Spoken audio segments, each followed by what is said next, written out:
मुंबईतील विठ्ठल मंदिर समितीच्या बैठकीत कार्तिकी एकादशीच्या या मुद्द्यावर चर्चा करण्यात आली। त्यानुसार कार्तिकीची पूजा शिवसेनेचे एकनाथ शिंदे का राष्ट्रवादी काँग्रेसचे अजित पवार करणार, यापैकी कोणत्या उपमुख्यमंत्र्यांच्या हस्ते करायची याची विचारणा आता विधी आणि न्याय विभागाकडे मंदिर समितीकडून करण्यात येत आहे।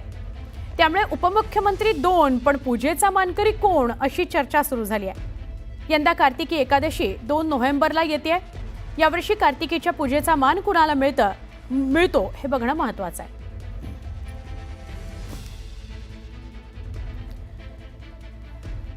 आषाढीला पूजा होते ती मुख्यमंत्र्यांच्या हस्ते आणि कार्तिकीला पूजा होते तो मान मिळतो उपमुख्यमंत्र्यांना। पण महाराष्ट्रामध्ये सध्या 2 उपमुख्यमंत्री आहेत, त्यामुळे यावेळेला कार्तिकी 2 नोव्हेंबरला जी येते त्या दिवशी पूजा नेमकी या 2 उपमुख्यमंत्र्यांपैकी कोण करणार अशी चर्चा आहे।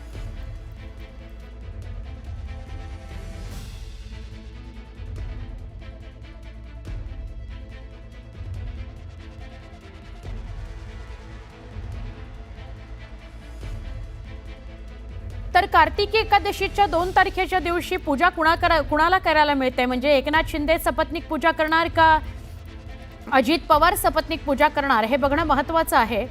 शासकीय पूजा असते ही, बघूया आपण की यावेळेला काय नेमका निर्णय होतो।